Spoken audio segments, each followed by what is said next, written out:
राम राम शेतकरी मित्रांनो, आपण जे एस कल्चर SR कल्चर जे जमिनीतून या जमिनीसाठी शेतीसाठी वापर केला गेला, सुरुवातीला आपण स्वतः प्रयोग करतो, अनुभव घेतो, त्यानंतरच आपण शेतकऱ्यांपर्यंत आपण जे काही प्रयोग केलेले आहेत, अनुभव केलेले आहेत ते आपण शेअर करत असतो। तर जसं आपल्याला शेतीमध्ये फायदेशीर ठरलेलं आहे, म्हणजे फायदेशीर झालं, तसं अजून आपण आपल्या टॉयलेट जो घाण वास येतो त्याच्यातही वापर केलेला आहे, पण तो व्हिडिओ काही आपण बनवला नाही आहे किंवा बनवता आला नाही।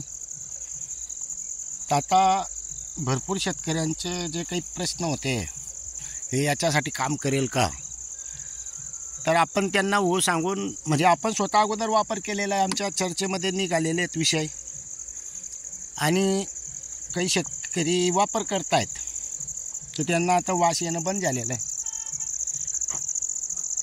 आता जे काही नवीन असतात त्यांना अनुभव नसतो, किंवा आपण तो व्हिडिओ बनवलेला नसल्यामुळे, किंवा भरपूर शेतकऱ्यांना माहिती पण नाही आहे। फक्त जे काही चर्चेमध्ये येतात त्यांना माहिती असतं, बाकीच्या चर्चा होत नाही किंवा असा विषय निघत नाही, त्याच्यामुळे जनरल नॉलेज असल्यामुळे हे माहिती पडत नाही।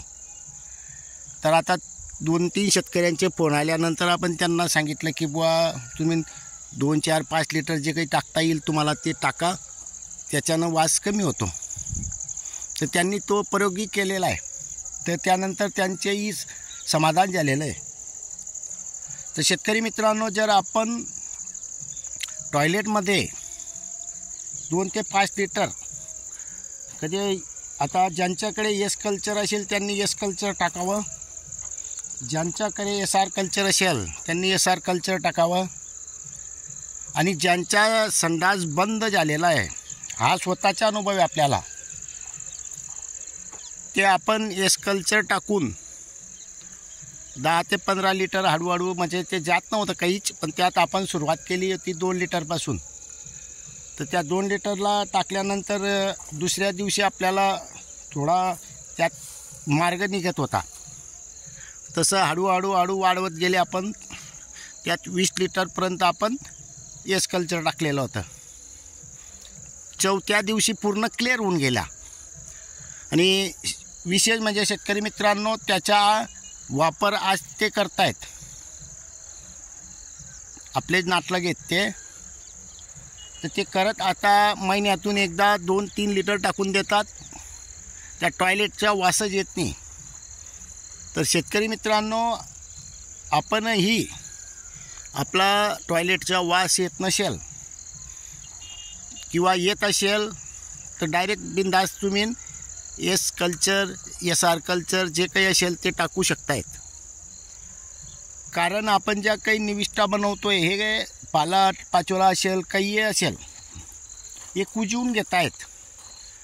तर याचा अर्थ त्यांना आपण जे तयार केलेले, समजा बॅरलमध्ये कृत्रिम पद्धतीने तयार करतो गूळ टाकून, तर त्यांचं खाद्य म्हणजे गूळ, ज्या वेळेला जमिनीमध्ये जातात त्यावेळेला त्यांचं खाद्य काळी कचरा, आणि आपण ज्या बॅरलमध्ये पालापाचोळा काही बनवतो त्यांचं खाद्य झालं पालापाचोळा, जे काही असेल ते।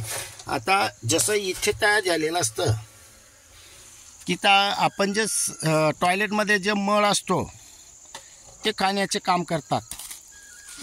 तर शेतकरी मित्रांनो, टॉयलेटमध्ये एस कल्चर SR कल्चर टाका आणि वासमुक्त व्हा। थोडं वास येत असेल नसेल तरी आपण कधी त्यामध्ये टाकलं तर भवितव्यात वास येणार नाही, कारण हे आपण करून चुकलेलो आहोत, आणि ऑलरेडी मी पण काही प्रमाणात थोडं टाकत असतो। तर शेतकरी मित्रांनो, कारण हे जीवाणूंचं काम तेज आहे, त्याच्यामुळे ते जसं शेतीमध्ये आपल्याला फायदेशीर ठरलेले आहेत, तसे याच्यात पण फायदेशीर ठरले। तर शेतकरी मित्रांनो, आपण करू शकतात। धन्यवाद। हां, शेतकरी मित्रांनो, कोणाला काही समस्या असेल, प्रश्न असेल तर आपण कॉमेंटमध्ये लिहू शकतायत. आणि एका अर्ध ते आपण आपल्याला तेवढी शुद्ध मराठी येत नाही, त्याच्यामुळे काही शब्द समजत नसतील, पण त्याच्यामुळे आपण कधी लिहून दिलं कॉमेंटमध्ये तर आपण त्याला प्रतिसाद देऊ.